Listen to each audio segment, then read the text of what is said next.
Something that I see get asked pretty often in guild chats and ESO Discord servers goes something along the lines of, where can I farm X? Or where's a good place to farm Y? Where X and Y or what have you are placeholders for some kind of material, like an alchemical ingredient needed for crafting a specific potion that may be able to aid you the next time you get triple leaped by an ESO streamer in Cyrodiil. Or a material like heartwood that is needed to craft furnishings so that you can spice up your primary residence a bit before you invite your e-girlfriend over for some ERP. Wait, you mean to tell me that doesn't mean economic role-playing? And I never used to understand why people ask these kinds of questions, especially in that manner, until some discussions with other friends who are much sweatier gamers than the likes of I enlightened me. In a lot of games, the notion of farming for a specific material is a pretty common one. I've been told that some games, like Monster Hunter for example, have a lot of material-like items in them that cannot be purchased, so players have no choice but to farm for those kinds of items.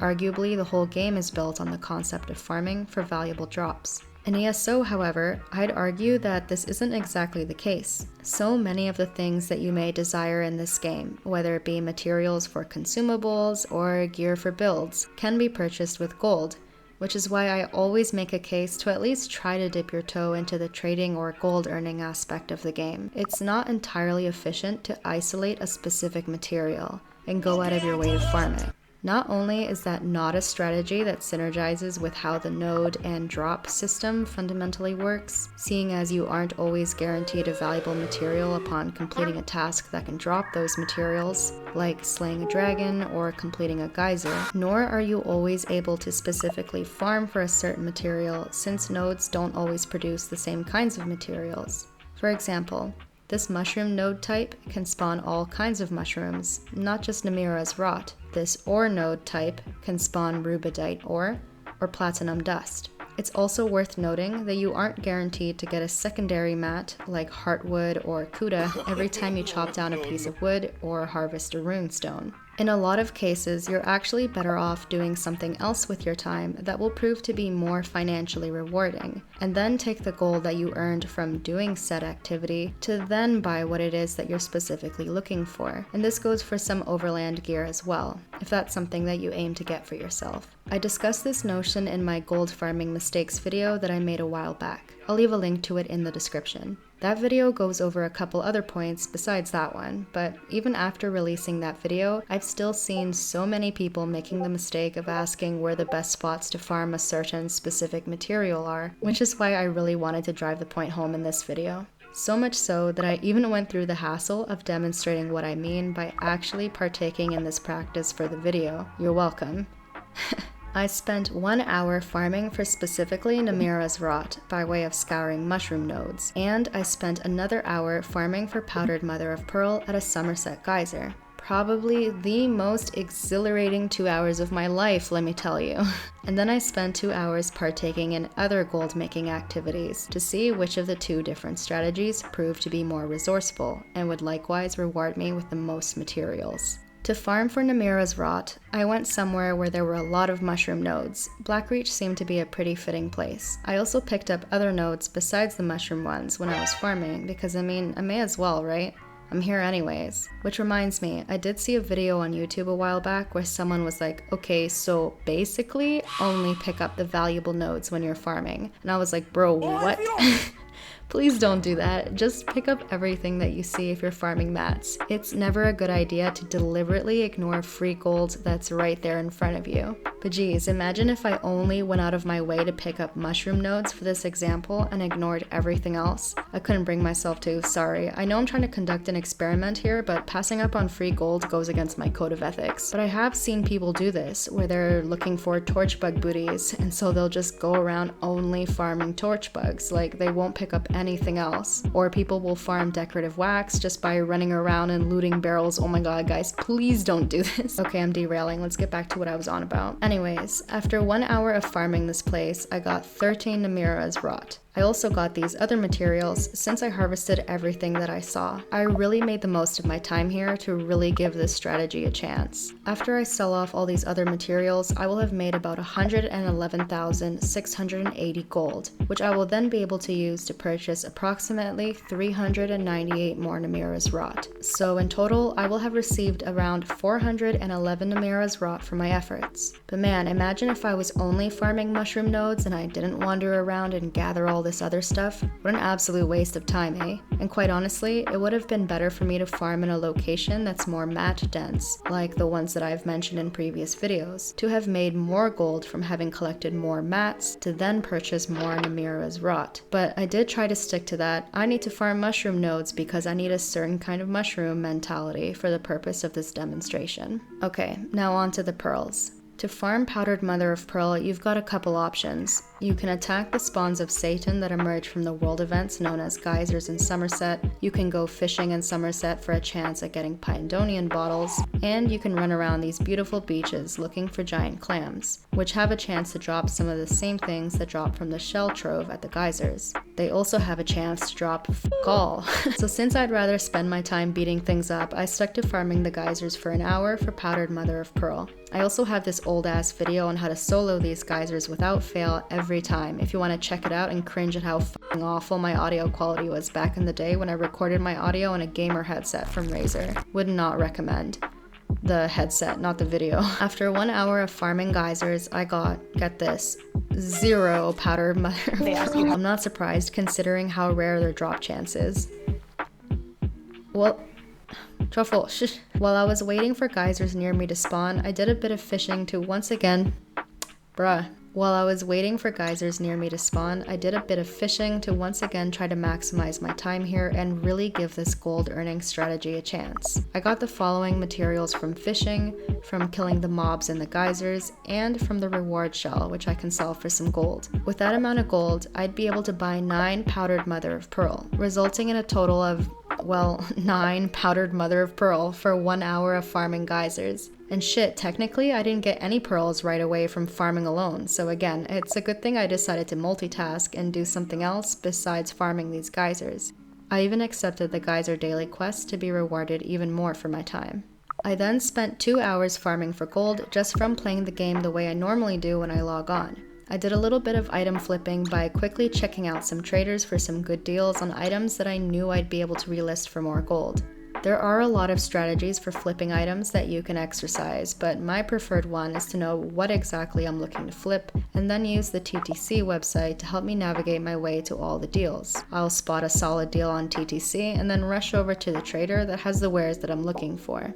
I also occasionally just go from zone to zone, searching for a specific item or two to grab up a deal before it even gets listed on the TTC site. I know that some people also like to just browse all and sort by the newest listings to find good deals. I also spent some time doing some quick dailies across a handful of some of my favorite zones for valuable style materials, truffle gear that can be deconned for style materials, and other goodies like furnishing plans and motifs. I did this alone, but if you go with a partner or a group of people, you'll find that you can knock out dailies pretty quickly. I also helped a guildie farm for some Sogvin by doing a round of Vet Frostvault. DLC dungeons have a tiny chance at dropping a motif on normal, they have a chance to drop motifs on Vet, and a guaranteed drop on Vet hard mode. So running dungeons is honestly a great way to make some passive gold, especially if you aim to run these dungeons anyways by doing a pledge or farming gear. Unfortunately, I wasn't fortunate enough to get a motif from this run, and we queued up with a tank that was a little inexperienced with this place, which resulted in this run taking up the remaining time out of my 2 allotted hours. If I had gotten a motif from this place though, it would have been well worth it, seeing as all of the motifs that come from DLC dungeons are fairly expensive. Now I could have chosen to run again until I got a motif to prove my point here, but I'm trying to be fair with my demonstration. 2 hours passed, a deal's a deal. RNG definitely is a factor when it comes to these things, not only when it comes to whether or not you may get a valuable motif to drop, but there's also an element of luck when it comes to using the group queue and finding a group that's proficient in the content or not. But I personally have way more fun running dungeons than I do staring at trading guild menus looking to flip shit. I did decon my unwanted gear, so at least I got something out of the run. Granted, I will still have to sell these additional wares that I got on my guild trader before I get the gold that I'd then be able to use to buy some namira's rot or powdered pearl, whereas I'd most likely have at least some of those materials right away if I just directly farmed for them. But if I had been passively earning gold this entire time, I'd already have the means to quickly buy some namira's rot or pearls. Or I could just buy some of these materials with my current gold balance, knowing I'd be fully compensated and more when my wares sell. So I think this is a fair assessment, especially since I took into account the gold value of the extra materials that I got while farming mushrooms and pearls in the first examples. All in all, I made about 310,432 gold from the 2 hours of playing. With the amount of gold that I was able to make, I'd be able to purchase 554 namiras wrought and 31 powdered mother of pearl, if I split those earnings half and half. I mean, technically that last hour barely earned me any gold, I know, unlucky, but my previous gold making efforts allowed me to make way more than the 2 hours I spent relentlessly grinding, and I enjoyed the latter activities more. As you can see, I'd be able to purchase more mushrooms and pearls with the gold that I made just from partaking in a majority of ESO activities that allow me to passively earn gold as a result of doing them, although granted, most of my income did come from those 15 minutes of flipping.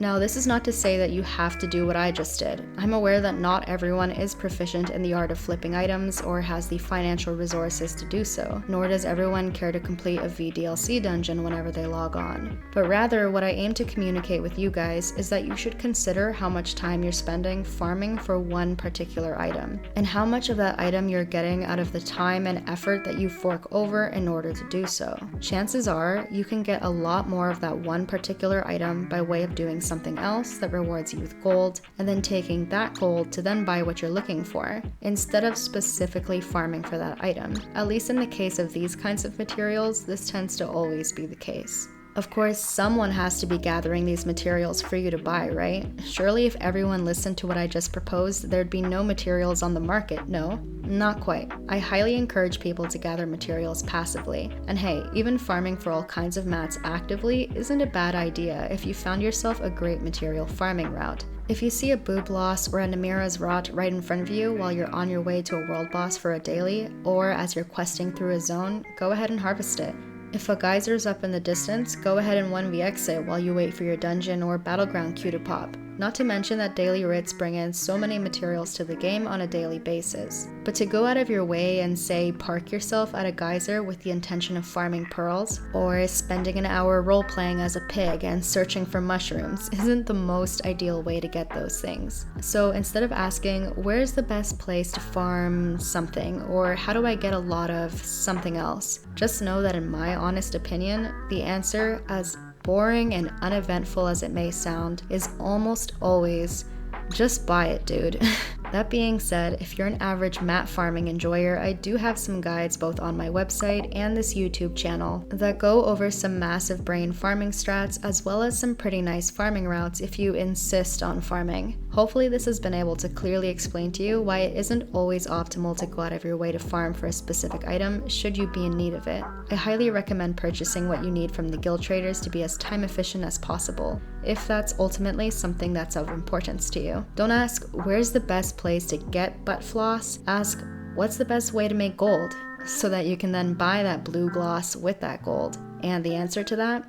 Well, I think it depends on a player's strengths, interests, and time, among other things. Hopefully you'll be able to find the answer to that question on this channel. And that's all for today's video. I want to take a moment to thank you guys for your support by watching, commenting on, and sharing these videos. It really helps me a lot. I'd also like to thank the server boosters of our community Discord server, the gentlemen that have been so kind as to donate IRL gold for coffees, and my guild officers and mods for making our Discord server and in-game guild such a rad place to be. If you're interested in joining, I'll have links in the description. See you guys in the next video. Cheers!